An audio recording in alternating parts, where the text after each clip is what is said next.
पूरा एकदम चिंता नहीं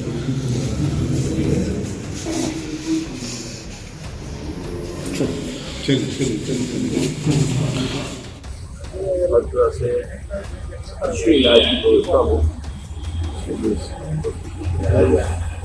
जितना भी खर्च होगा इस वक्त को तहसील करेगी।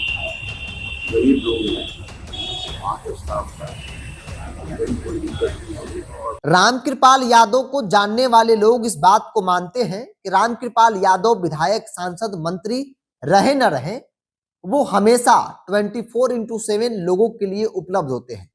कहीं पर कोई घटना दुर्घटना होती है, बस जानकारी मिलने की देर है। जैसे ही जानकारी मिली, रामकृपाल यादव आनन फानन में वहां पहुंचते हैं और लोगों के मदद के लिए लग जाते हैं, और यही उनकी सबसे बड़ी पहचान है।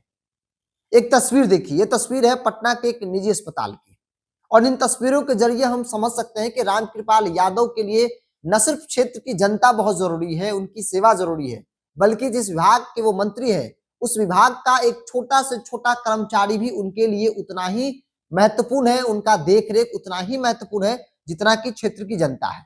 दरअसल डॉक्टर राजेंद्र प्रसाद केंद्रीय कृषि विश्वविद्यालय पूसा समस्तीपुर में आज सुबह सवेरे प्रयोगशाला की सफाई के दौरान एक एसिड बोतल के अचानक विस्फोट हो जाने से 3 सफाई कर्मी गंभीर रूप से झुलस गए।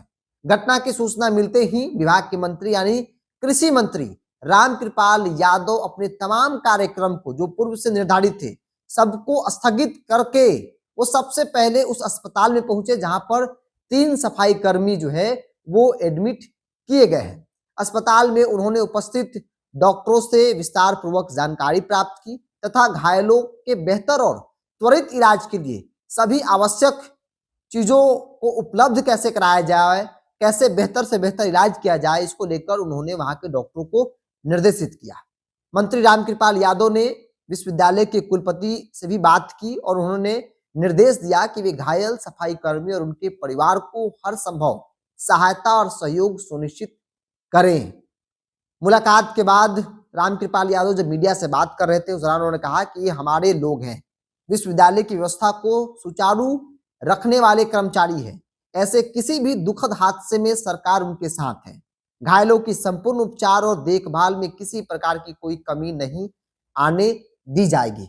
बड़ी बात इसलिए है क्योंकि रामकृपाल यादव कृषि मंत्री हैं, बड़ी जिम्मेवारी उनको मिली है और उनके विभाग से जुड़ा हुआ मामला है, और एक सफाई कर्मचारी जिसे आमतौर पे कह सकते हैं कि एक अदना सा कर्मचारी, लोग बोलचाल की भाषा में यही कहते हैं, उनके घायल होने की सूचना जैसे ही मिली वो तमाम कार्यक्रम को कैंसिल करके वो उस कर्मचारी से मिलने के लिए पहुंचे। उन्होंने कहा कि भाई यूनिवर्सिटी विश्वविद्यालय इनके भरोसे भी चलती है, ये सुचारू रूप से चलने चलाने में इनकी बड़ी योगदान होता है, और इसलिए इनका कष्ट मेरा कष्ट है, इनको किसी प्रकार की कोई दिक्कत नहीं होगी, हर तरीके से इनको इनके परिवार को मदद जो है वो दिया जाएगा, कहीं से कोई दिक्कत नहीं होगा। और इसीलिए हम कह रहे हैं, हमने आपको कहा कि रामकृपाल यादव को जानने वाले लोग इस बात को कहते हैं कि 24/7 वो लोगों के लिए उपलब्ध होते हैं।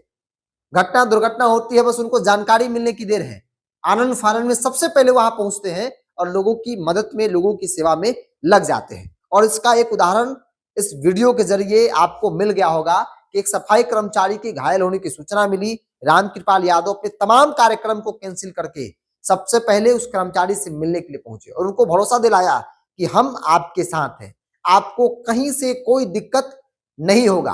परिवार से मुलाकात की और उनको भी भरोसा दिलाया कि हर तरीके से मदद हम और हमारी सरकार जो है वो आपको करेगी, आपको टेंशन लेने की कोई जरूरत नहीं है। तो बहरहाल आप क्या मानते हैं? इन तस्वीरों को देखने के बाद, समझने के बाद आप अपनी राय को कमेंट्स बॉक्स में जरूर रखिएगा। इस पूरी रिपोर्ट में इतना ही। बहुत बहुत धन्यवाद।